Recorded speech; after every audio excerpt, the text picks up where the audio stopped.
This was the most horrifying and real experience of my life. It happened about 2 years ago, but even now, every time I think about that night, my chest tightens and I can still feel that same cold air against my neck. I was home alone.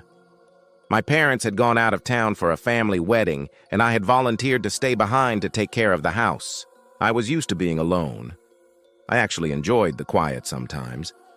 But that night, it didn't feel like normal silence. It felt heavy, like the air itself was holding its breath. It was close to midnight, around 11:45 p.m. I was lying on the couch, watching some random old horror movie on TV. Normally, that kind of stuff doesn't scare me at all. I grew up watching horror. But that night, every sound felt sharper. Every flicker of light felt alive. When the wind blew through the open window, the curtains moved just slightly, and the shadows stretched across the wall like hands reaching out. I remember muttering to myself, "Man, I'm freaking myself out for no reason."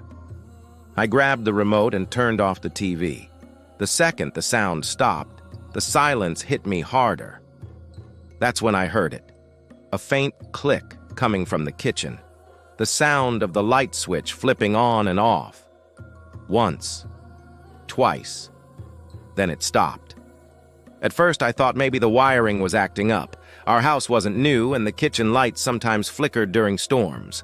But when I walked toward the kitchen, something about the air felt wrong. Colder. Still. The kind of silence that almost hums inside your ears. I peeked around the corner and froze. The kitchen light was off, but the window curtain was slowly moving. Not because of the wind, but like someone had just brushed past it. I walked closer, trying to stay calm, telling myself it was nothing. As soon as I reached for the light switch, a chill ran down my neck, the kind you get when someone SS standing too close behind you. I turned around instantly. No one was there. I shut the kitchen window tight and walked back toward the living room, trying to shake it off. But then I heard another sound, soft, rhythmic tapping. Tick, tick, tick, like fingernails dragging along the wooden floor. I aimed my phone flashlight toward the sound, but there was nothing there. The tapping stopped. I laughed nervously, told myself, "You've been watching too many horror movies," and decided to just go to my bedroom. I turned off every light except the one in my room. The hallway was pitch black as I closed the door behind me. I sat on my bed, opened my phone, and tried scrolling through social media to distract myself.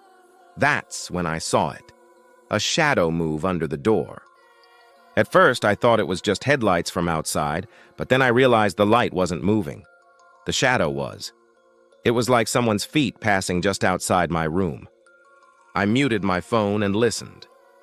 That's when I heard it. Breathing. Soft, slow breathing, right behind the door. My throat went dry. I didn't move. The breathing continued for several seconds. Long, heavy breaths, like whoever was standing there wanted me to know they were listening too. I forced myself to get up and open the door. The hallway was empty. No one. But on the wooden floor, I saw something that made my stomach twist. Muddy footprints, bare feet, small, almost childlike, leading right up to my door and stopping there. I shut the door and locked it immediately. My heart was pounding so loud it almost drowned out the silence. I picked up my phone to call the police, but as soon as I unlocked it, the screen started flickering. Lines, static, then for half a second, an image flashed on the screen. A blurry face, pale and wide-eyed, staring straight at me. I dropped the phone. The room light flickered. I remember whispering, "No, no, no." Then it went dark. A second later, the light came back on. And I heard it. Tap. Tap. From under my bed. I froze. I didn't even breathe. Then came another sound. Something dragging against the floor, slow and heavy as if someone was crawling under there. I wanted to run, scream, do something, but I couldn't move. My body just wouldn't respond. Slowly, I leaned down, forcing myself to look under the bed. At first, it was dark, just dust and old shoes. But then I saw it. A hand. Pale, dirty, trembling slightly as it scraped the floor. My voice caught in my throat. Then a face appeared. It slid out slowly from under the bed. Eyes wide open, skin so white it almost glowed, mouth twisted as if it had been cut open. The smell that came with it was like wet earth and rot. I stumbled backward, hit the nightstand, and fell against the wall. The thing started crawling toward me, its head turning in jerky movements, eyes never blinking. I reached for the door handle, yanked it open, and sprinted out of the room. I ran down the stairs so fast I nearly tripped. When I reached the front door, I didn't even bother locking it. I just opened it and ran out into the freezing night. My breath came out in foggy bursts. I looked back at the house, and that's when I saw it. In the upstairs window, right in my room, something was standing there. It was that same pale figure, just staring at me from behind the glass. And then, slowly, it smiled. I don't remember how long I stood there, frozen. Eventually, I ran to my neighbor's house and stayed there until morning. The police came later. They checked every room, every corner, but found nothing. No footprints, no signs of forced entry, nothing under the bed. They did, however, find something strange. Under my bed, wedged between the wall and the floorboard, there was an old black and white photograph. It was dusty, water-damaged, but clear enough to see the face. The same face I had seen that night. And at the bottom of the photo, written in faint pencil, were 2 words: "Still here."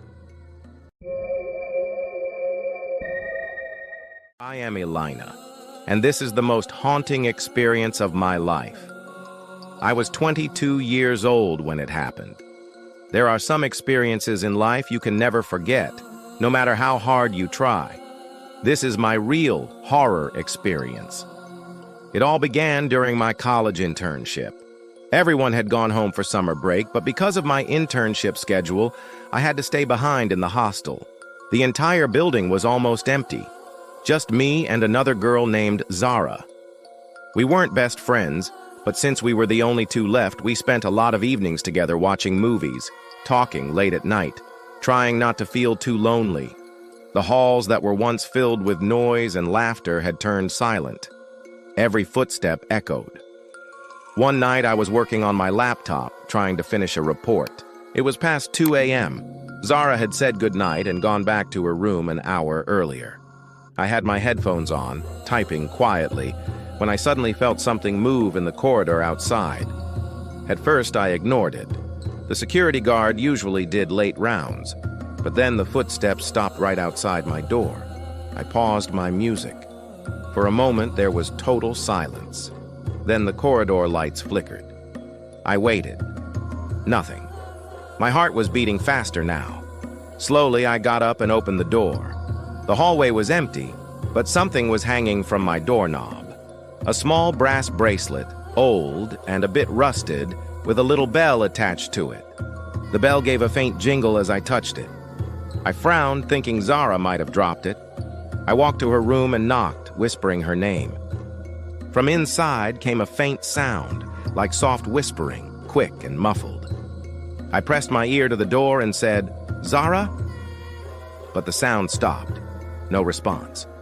I figured she was half asleep and didn't want to be disturbed, so I went back to my room. That night, I couldn't sleep. I left the bracelet on my bed, but every few minutes, the little bell jingled, lightly, as if something invisible brushed against it. There was no wind, no movement. I got irritated and finally threw it inside my drawer, locked it, and tried to sleep. When I woke up in the morning, the drawer was open, and the bracelet was gone. I assumed Zara had come in early and taken it. I walked to her room to ask, but her door was wide open. The room was a mess, bedsheet on the floor, pillow torn, a chair knocked over. Zara was gone. I ran to the warden's office and asked if Zara had left for home. The warden looked confused and said, "Yes, her parents came to pick her up last night at 9. I froze. "That can't be," I said. "She was with me until midnight." The warden frowned. "That's not possible. Check the CCTV if you want." We looked at the footage. At 9 p.m., the camera clearly showed Zara leaving the hostel with her parents. After that, nothing. But at 11:30 p.m., there was another clip. It showed me walking down the corridor, and beside me a girl with long dark hair in the same clothes Zara had worn earlier.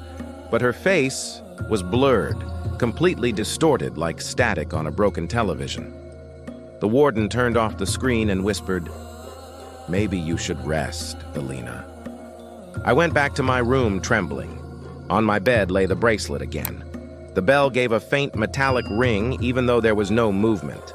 My body went cold. I picked it up, ran outside, and threw it as far as I could into the courtyard. That night, I didn't want to stay in my room. I decided to spend the night in the library. It stayed open 24 hours during exam season. There were a few students scattered around, each buried in books. The library felt safe, bright lights, quiet hum of air conditioning. I set my laptop down, took a deep breath, and started typing. After a while, I heard soft footsteps behind me. I turned around. A girl in a white dress walked past the shelves and disappeared into one of the aisles. I thought maybe another student had come in. But when I turned back to my desk, the bracelet was lying there. The same one. On it, in fresh black ink, were the words, "You shouldn't have left me." I screamed. The librarian came rushing over, asking what happened. But when I showed him the bracelet, it was gone, vanished, as if it had never existed. My hands were shaking, but he just gave me a strange look, maybe thinking I was sleep-deprived. The next morning, I packed my bags. I had decided to leave the hostel for good. While I was folding my clothes, my phone rang. The caller ID said Zara. My chest tightened.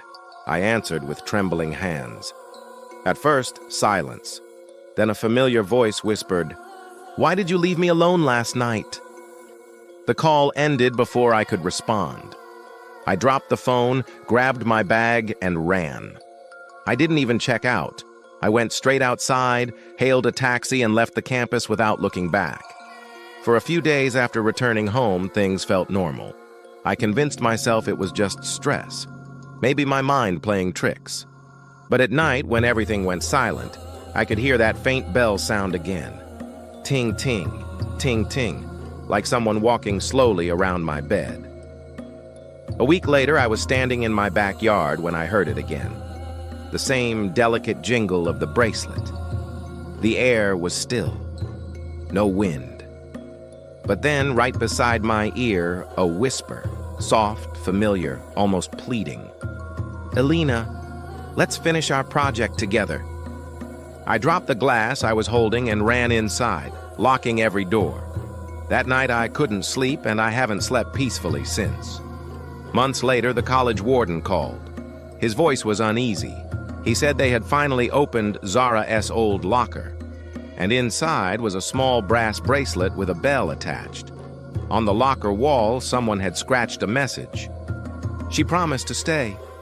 I hung up without saying a word. That was the moment I realized the bracelet wasn't just an object. It was a bond. Something Zara, or whatever had become of her, didn't want to break. Even now, years later, every time I hear a small bell chime, in a store, on a phone ringtone anywhere, my whole body freezes. Because I know somewhere out there, she's still around, watching, waiting, hoping that one night I'll go back to that hostel so she can take her bracelet back.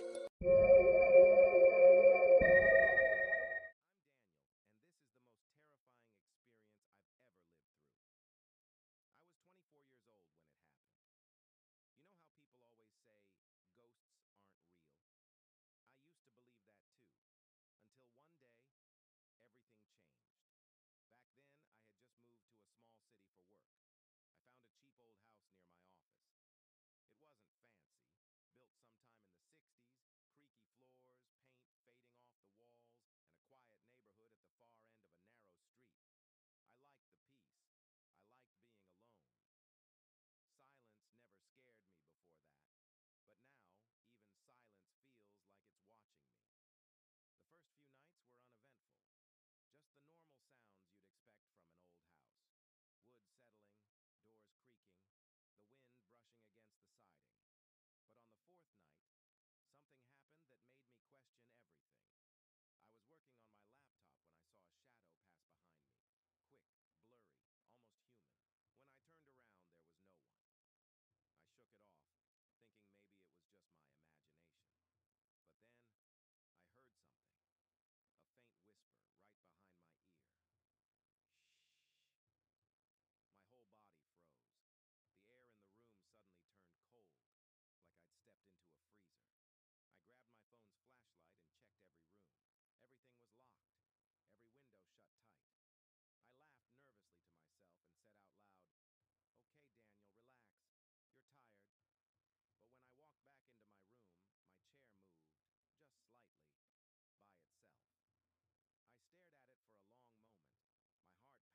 just stood there, staring. I reached for the lamp, my hand shaking, and when the light came on, it was gone. No one, nothing. But I couldn't shake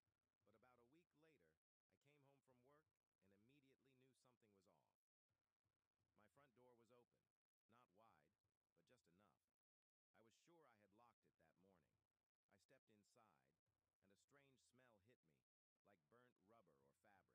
houses do weird stuff." But the next day, when I went back, there was new writing on my wall. This time, carved into the paint itself. It said, "I said leave, and I swear, the letters looked like they were moving, like they were breathing." That was the moment I realized this thing didn't just want to scare me. It wanted me gone. I called a local priest. He came over, said a few prayers, sprinkled holy water, and told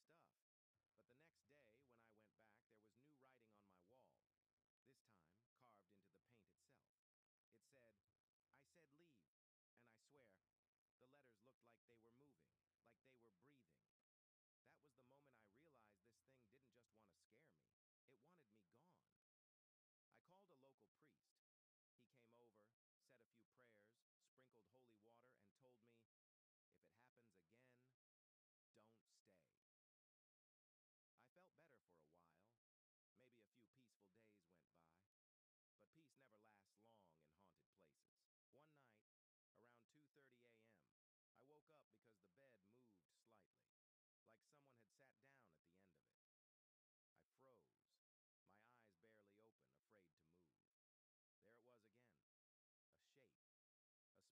peaceful days went by.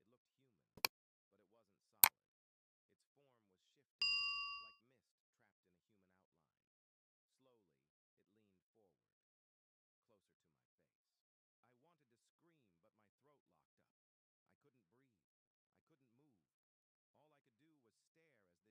as this shadow leaned close enough for me to feel cold air against my cheek. And then it whispered one word, "Mine," and vanished. The next morning, I checked my phone. There was a message message from an unknown number. Just 4 words. You shouldn't have stayed. I tried calling back. The number didn't exist. I tried searching it online. Nothing. I wanted to believe it was a prank, but deep down, I knew it wasn't. I packed my things that day. I didn't care about the deposit or the rent. I just wanted to get out. As I was packing, one of the picture frames on the wall suddenly fell. The glass shattered, and when I picked it up, there was something written on the back of the photo. Faint, in dark ink. See you soon. That's when I realized it wasn't the house that was haunted. It was me. I moved to a new city, found a small apartment, tried to forget. For a while, things were normal again. But sometimes, late at night, when the lights are off, I feel like someone is standing in the corner, just watching. Same height, same silence, and when I close my eyes, I still hear it. That voice, cold and close. Mine. Now, when people say ghosts aren't real, I just smile. Because I used to think that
too, until one chose me. I'm Daniel, and this is the most terrifying experience I've ever lived through. I was 24 years old when it happened. You know how people always say, ghosts aren't real? I used to believe that too, until one day, everything changed. Back then, I had just moved to a small city for work. I found a cheap old house near my office. It wasn't fancy, built sometime in the 60s, creaky floors, paint fading off the walls, and a quiet neighborhood at the far end of a narrow street. I liked the peace. I liked being alone. Silence never scared me before that, but now even silence feels like it's watching me. The first few nights were uneventful. Just the normal sounds you'd expect from an old house. Wood settling, doors creaking, the wind brushing against the siding. But on the fourth night, something happened that made me question everything. I was working on my laptop when I saw a shadow pass behind me. Quick, blurry, almost human. When I turned around, there was no one. I shook it off, thinking maybe it was just my imagination. But then, I heard something. A faint whisper right behind my ear. Shh. My whole body froze. The air in the room suddenly turned cold, like I'd stepped into a freezer. I grabbed my phone's flashlight and checked every room. Everything was locked, every window shut tight. I laughed nervously to myself and said out loud, "Okay, Daniel, relax. You're tired." But when I walked back into my room, my chair moved, just slightly, by itself. I stared at it for a long moment, my heart pounding so hard it hurt. The next morning, I convinced myself it was stress. I tried to ignore the thought and get on with my day, but things only got weirder. Sometimes I'd hear soft footsteps down the hallway when I knew I was alone. Sometimes the bathroom light would flicker on its own. One night I fell asleep on the couch and something woke me up. A voice, low and breathy, whispering right into my ear. "Get out." I shot up, heart racing, and looked around. Nothing. I tried to tell myself it was a dream. But the next morning, there was writing on my bathroom mirror. Big, black letters spelling out one word. Leave. That's when I knew it wasn't just my imagination. Someone, or something, was in my house. I wanted to move, but I had just paid the rent, and I couldn't afford to lose the job. So I stayed, telling myself I'd leave if it ever got physical. I wish I had never made that deal with myself, because that night, it did get physical. I woke up around 3 a.m. to the sound of breathing. Not mine. Deeper, slower, heavier. My room was dark, but as my eyes adjusted, I saw it. At the side of my bed, there was a figure. Tall, completely black, like a human shadow standing upright. It didn't move. It didn't speak. It just stood there, staring. I reached for the lamp, my hand shaking, and when the light came on, it was gone. No one, nothing. But I couldn't shake the feeling that it was still in the room, watching. For the next few nights, I slept with the lights on. I didn't care if it made me look paranoid, but about a week later, I came home from work and immediately knew something was off. My front door was open, not wide, but just enough. I was sure I had locked it that morning. I stepped inside, and a strange smell hit me, like burnt rubber or fabric. I searched the house, but there was no source for it. When I walked into my bedroom, though, my stomach dropped. There was a burn mark on my bedsheet right where I sleep. I didn't think. I grabbed my bag and ran out. I stayed at a friend's place that night. He laughed it off, saying, man, you're just tired. Old houses do weird stuff." But the next day, when I went back, there was new writing on my wall, this time carved into the paint itself. It said, "I said leave," and I swear, the letters looked like they were moving, like they were breathing. That was the moment I realized this thing didn't just want to scare me, it wanted me gone. I called a local priest. He came over, said a few prayers, sprinkled holy water, and told me, "If it happens again, don't stay." I felt better for a while. Maybe a few peaceful days went by. But peace never lasts long in haunted places. One night, around 2:30 a.m., I woke up because the bed moved slightly, like someone had sat down at the end of it. I froze, my eyes barely open, afraid to move. There it was again, a shape, a smoky, dark figure sitting at the edge of the bed. It looked human, but it wasn't solid. Its form was shifting, like mist trapped in a human outline. Slowly, it leaned forward, closer to my face. I wanted to scream, but my throat locked up. I couldn't breathe. I couldn't move. All I could do was stare as this shadow leaned close enough for me to feel cold air against my cheek, and then it whispered one word, "Mine," and vanished. The next morning, I checked my phone. There was a message from an unknown number, just 4 words. "You shouldn't have stayed." I tried calling back. The number didn't exist. I tried searching it online. Nothing. I wanted to believe it was a prank, but deep down, I knew it wasn't. I packed my things that day. I didn't care about the deposit or the rent. I just wanted to get out. As I was packing, one of the picture frames on the wall suddenly fell. The glass shattered, and when I picked it up, there was something written on the back of the photo, faint, in dark ink. "See you soon." That's when I realized it wasn't the house that was haunted. It was me. I moved to a new city, found a small apartment, tried to forget. For a while, things were normal again. But sometimes, late at night, when the lights are off, I feel like someone is standing in the corner, just watching. Same height, same silence, and when I close my eyes, I still hear it. That voice, cold and close. Mine. Now when people say ghosts aren't real, I just smile. Because I used to think that too, until one chose me.